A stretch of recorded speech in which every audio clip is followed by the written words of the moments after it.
One of our biggest fears at sea is sinking, but there's also lightning, injuries, and pirates. Even out in the middle of the ocean, you can hit things like containers or whales, which can result in some serious carnage. After 2 days of squalls and sail adjustments, our exhaustion was tested in the middle of the night when one of these fears came true. Well guys, it's almost 4 a.m. local time here off of Senegal, Africa, south of the Cape Verde Islands, and we are 8 days into our trip, and I was awake here on night shift, and it's been really squally as we approach the doldrums, and so I was really kind of super focused on sailing, and the wind was up, the wind was down, the wind was shifting, so I was just trying to keep the boat moving, the sail configuration we had, trimming, driving. At a certain point, the wind speeds reached the lowest that they had, and we were going about 3.5 knots of boat speed. I kept looking around in the sky, waiting for the next squall to hit. It started to rain. I went back upstairs, sat, looked around, looking at the sky, seeing, okay, how much rain is going to be in the squall. The sky was super dark, it was super hard to see even the clouds or anything. And all of a sudden, there was just this loud thud, almost crashing noise. And I saw this weird wave hit the side of the boat, just splash up. So it sounded like it hit the hull, and then the next thing I know, the rudder is going all wonky, and something had hit the boat. I mean, it just went thunk, thunk, thunk. And I shined my flashlight into the sea to see if I could see anything, but there was so much rain that all I was doing was lighting up the rain. And I get a little scream, went ah, just like that, and next thing I know, Curtis is up, and he must have felt it too. And I said, we hit something. And so he grabbed the spotlight as well, trying to look for it. We were already going pretty slow, but we still ease off the main just to make sure that everything was okay. Next thing we did was grab life jackets and then check all of the, and then we checked the, I'm sorry, I'm still like a little shaken. It's probably one of the biggest fears that we have at sea. And it happened. But the boat seems okay. We checked the bilge, we checked up by the transducers, we checked everywhere where we could see under the water line, and it doesn't appear that there's any water coming in. We checked the autopilot and the steering system, the quadrant, and all of that, and everything seems to be working good. So we feel very fortunate right now. It's still dark. We've inspected all we can inspect, and can't decide if it was a whale or if it was a container or who knows what. We didn't hear any crunching sounds, but it all happened so fast. I think we're okay, but if we approach the doldrums and we find that there's light wind and we're just floating around and drifting, we might give a little snorkel under the sea to inspect the keel and the rudder and see if there's any more damage. Still some squalls behind us. Don't see any in front of us yet, but they do kind of just pop up, and it's quite hot. The atmosphere is a little bit volatile right now, and Can you write down how fast we were going? Okay. Before the collision and then after the collision. Did it stop the boat completely? Oh, we definitely slowed, and we were only going 3.5 knots. When we hit, we were going 3.5? Right. Okay. And write down our heading, write down the time that it happened, and write down our wind angle that it happened at. The true wind angle? Yeah. Okay. And write down the wind speed, true wind speed. So we've recorded all that we can in the logbook.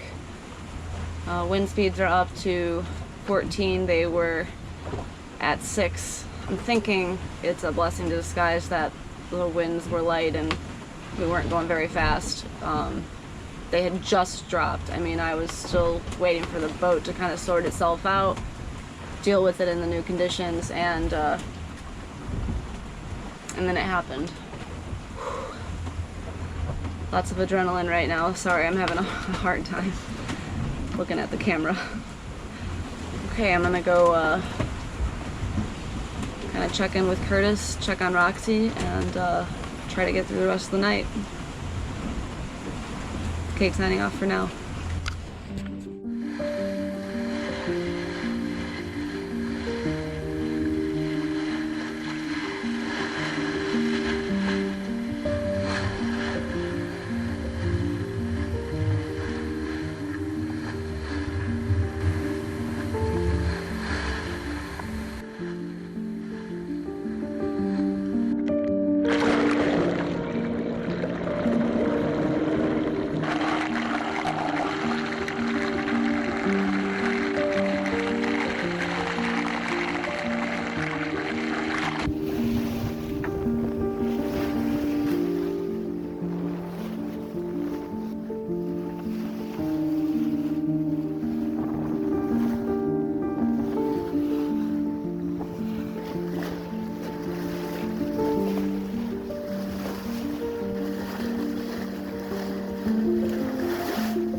Something, so we're kind of taking it slow sailing wise. There's not a whole lot of wind right now anyway, and we're motoring directly south, and we're going to charge the batteries a little bit, get those to full, and then take a look at our weather routing and see what the best route is, when to make the turn to head further southeast. We're downloading some new grips right now. We'll see what those say, but I think we're going to start heading towards Brazil, or southern Brazil, pretty soon. But first, we want to wait until it gets really nice and light out, and we want to jump in the water and inspect the hull, so that way we're sure that there's no additional damage that we don't know about. We did inspect our bilge, we inspected our keel bolts, we took a look with the flashlights through the rudder, and we looked at the top sides, and we didn't find any damage, but it was a significant hit, but luckily we were only going about 3 knots. But you could actually feel it, and I was sleeping in the starboard aft bunk, and it woke me up. I thought we got hit with a huge puff and crash drive.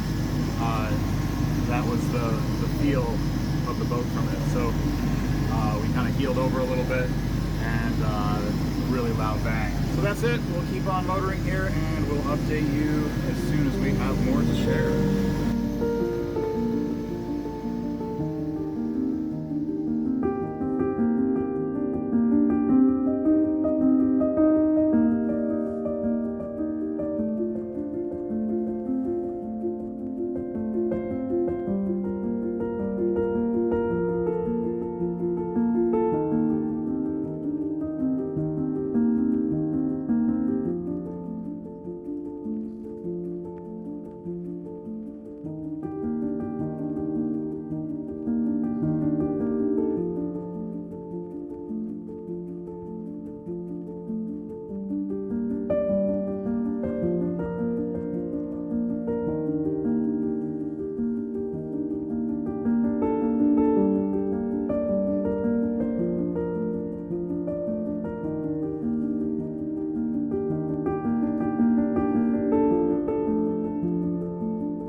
You going for a dip?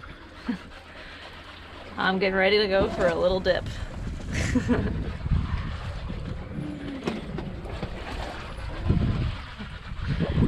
middle of the ocean.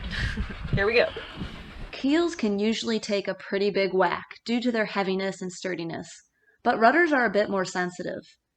Many people think that spade rudders are not offshore worthy, but the fact that you're listening to my voiceover today is a testament to the construction of the J46.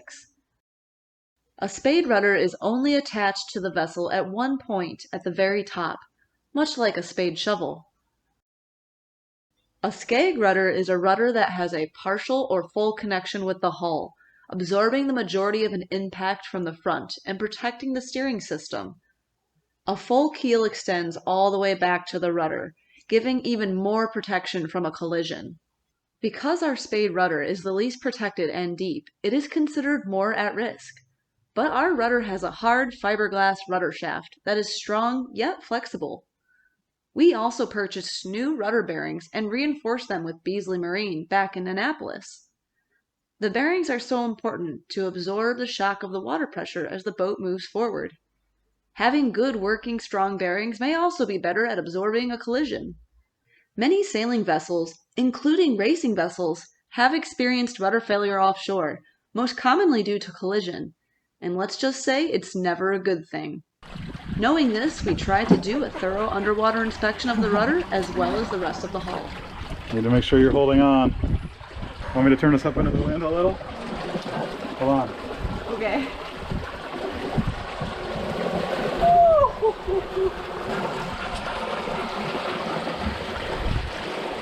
There you go. Now the mainsail's luffing. Oh, the sharks are gonna get me! The wind was still sailable, but finally the seas had calmed to a flatter state, allowing me to jump in the water to inspect the hull for any damage from the collision with our unidentified object in the middle of the night. We had heard 3 impact points, one of which was with the rudder, spinning the boat into an auto tack. Even though we've been moving along just fine in these calmer conditions, we needed to find out if there was something worse beneath the surface. A huge chunk of paint is melted down to the rudder. Really? Yeah. Okay. Wait, let me get it. Yeah. That definitely was not like that before. All right. I'll get all kinds of pictures. You want a mask and snorkel? I have one. Sure, if it's not too much.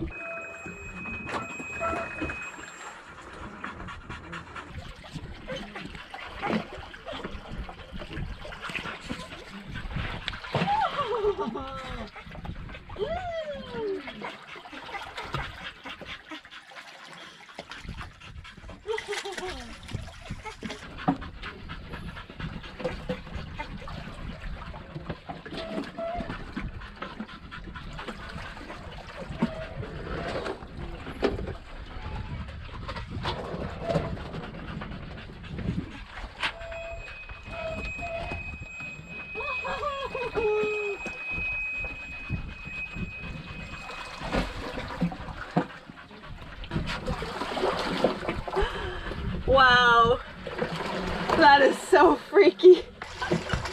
So cool and refreshing. It's so hot. Felt so good. Swimming out here in the middle of the ocean. Wow. So the top edge of the rudder is missing paint. Not missing chunk of the rudder. Right. Okay. You can deal with that. Yeah. While filming the rudder, bearings, and hull, I noticed a big chunk of paint missing from the top aft section of the rudder. But with the boat still moving along, that was the best I could make out. I could not see any other major indentations. At the moment, we thought we were free and clear, but much later on, that would turn out not to be the case.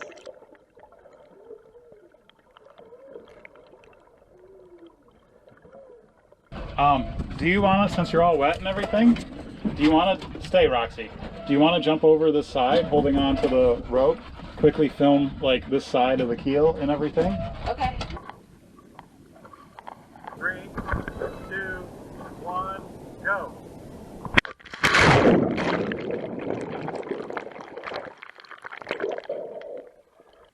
As I filmed the side of the hull, there was evidence of a few new scratches that were previously not there, along with some weird stripes along the front and side of the keel, as though something rubbed along there as the boat slowly moved forward. Still, I could not see any cracks or holes where it would seem water was coming in. We felt such a relief and looked forward to the next milestone of reaching the equator.